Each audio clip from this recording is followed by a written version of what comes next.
So this morning we have a service call on a little Delfield refrigerator. Not working correctly. They're saying the top section's temping high. First things that I notice on these boxes you always want to pay attention to is what the temperature controllers are set for. They should be set for number 3. And when they're set and jammed all the way down to number 9, it's an indication that they were having problems with the bottom too and someone was trying to turn it colder. This is an older one. Used to be from 2013. Things you want to pay attention to is how hard it is to move the box. This thing should be on casters that move smoothly, and this is moving kind of difficult. So we obviously need new casters. So I'm going to go ahead and pull the back section apart and investigate a little bit further. So when you're diagnosing these units, you always want to make sure that there's no product in the top or the bottom. That way you're not fighting warm product and you can actually see what's really going on. The other thing is use your senses. Do you hear that sound? To me that sounds like we're low on refrigerant.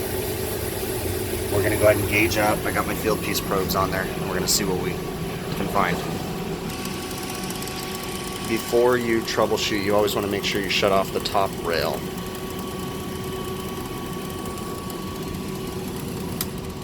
So we're definitely low on charge. 77 degrees. We're going to look for a leak.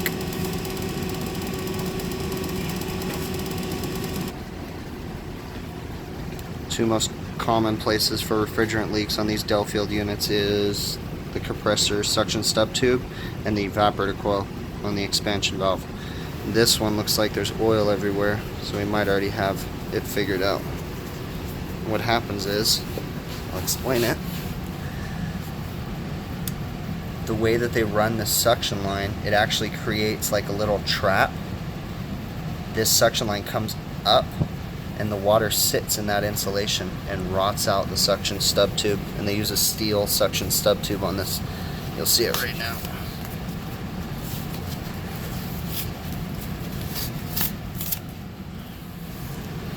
There you go. I don't even need leak detector fluid, you can see it bubbling out. So that's where our leak is. We'll still check the evap too. So the other common place for a refrigerant leak on these is in the evaporator on the expansion valve. So I'm going to go ahead and defrost that valve real quick and then we'll do a leak check all on this evaporator coil. That way we can get a big picture idea if, you know, there's other things wrong with it. Another thing you always want to watch out is these sensing bulbs. They seem like they've corrected, but in the past they used to strap them with like a little piece of copper tape or whatever, and they never held. So you would constantly get service calls and it'd be loose sensing bulbs. They've since corrected it and started putting a hose clamp, but I always check the sensing bulb. If you get an old box, you might find one where you can just move the sensing bulb around and then they have temperature issues. As I've talked in other videos, this is a constant cut-in temperature controller. As you can see, it's embedded in the evaporator coil. So refrigerant charge is drastically going to affect the way that this box works, because that coil essentially is going to get too cold and it's going to shut off early because the TXV is not feeding correctly. Okay, so I keep picking up a hit on this leak detector right in this top corner of this evaporator too. It's like hit and miss, it comes and it goes, but there's definitely something going on up in there. I get it to go off again. It like picks it up and then you just leave it up there and it'll go off. Yeah, see? So there's something going on in that coil too. So now we have a better idea exactly what this box needs. There's no repair in that coil, it's so tiny in there. It's just as quick, just change it out real quick. So we'll submit quotes to the customer and see what they want to do. For now, I'm going to go ahead and top off the charge. If I'm using my smart probes to charge, this is my setup. A low loss fitting on one side and a valved fitting on the other side. Hook the low loss side up first to the system, purge the gas out and leave it bleeding as you're screwing it onto the tank, then you know the entire hose is clear. Then shut your ball valve and open the tank up. So we'll go ahead and turn this on.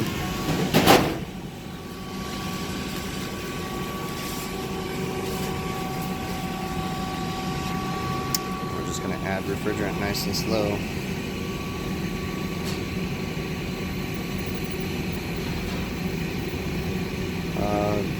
Since we're just topping it off temporarily, we'll get our liquid saturation temperature about 25 to 30 degrees above ambient.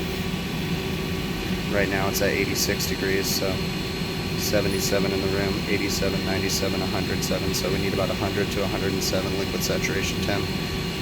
And then we'll check everything else once we get there. And this is just because we're topping it off, and this will get us in the ballpark. Proper way would be to weigh the refrigerant in.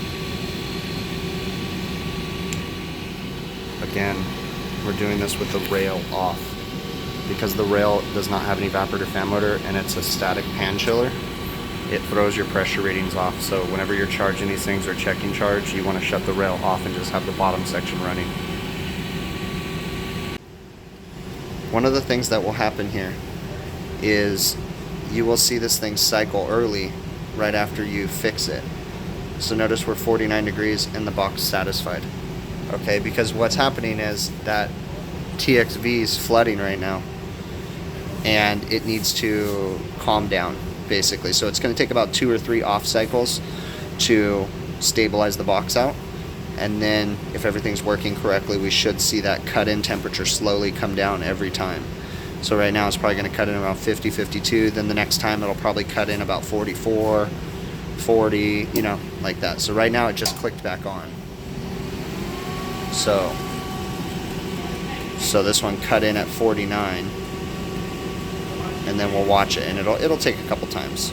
It's because it's a constant cut-in temperature controller. That's how they react. So don't just assume it's a bad control. Just watch it a few cycles. And to show you an example, I'm currently getting compressor superheat, and we've got 3 degrees compressor superheat, and that's just because that TXV is flooding that coil right now. So it'll calm down in a few minutes, but it's just the TXV is just overreacting because we just fixed the box and all of a sudden it has the right amount of refrigerant, but it just takes a while for it to stabilize. That's why it's very important when you make TXV adjustments, you always want to make sure it stabilizes before you start adjusting again. So I just heard it satisfy right now. So this time it's satisfied at 46. So each time that number should go down until it gets, typically on this box, from 34 to 39 should be the cut out and cut in temperature of that control. So on that one we had a Delfield reach-in cooler. The complaint was that the top section was not working properly. When I arrived, I also found that the bottom section expansion valve was hissing like it was starving for refrigerant. So I went ahead and checked the unit out, found that the system was low on refrigerant. I topped off the refrigerant charge to get them operational, and then found multiple leaks in the box. On those particular Delfield reach-ins, it's very common for them to leak at the compressor suction stub tube and also at the evaporator coil. Very common. So that's exactly where I found my leaks. The compressor suction stub tube usually leaks on those, in my opinion, because of the way that they route the insulation and also because of the way that the stub tube comes out of the compressor. It kind of comes out at an angle, and the suction line is ran to the unit, and it creates just a tiny little trap. And when they insulate it, they slide one single piece of insulation over the suction line, and it creates kind of like a tiny P-trap. And that water or moisture sits in that suction insulation, or in the insulation on the suction stub tube, and slowly rusts away the suction stub tube. And it's like a little steel suction stub tube on there. So they're consistently leaking on those things. So anyways, there was nothing I could do about that. The compressor needs to be replaced. And then I also found that there was a leak in the evaporator section. And I also found that the unit's casters were starting to go bad because one corner of the box was dragging ass. It was just, dragging across the ground.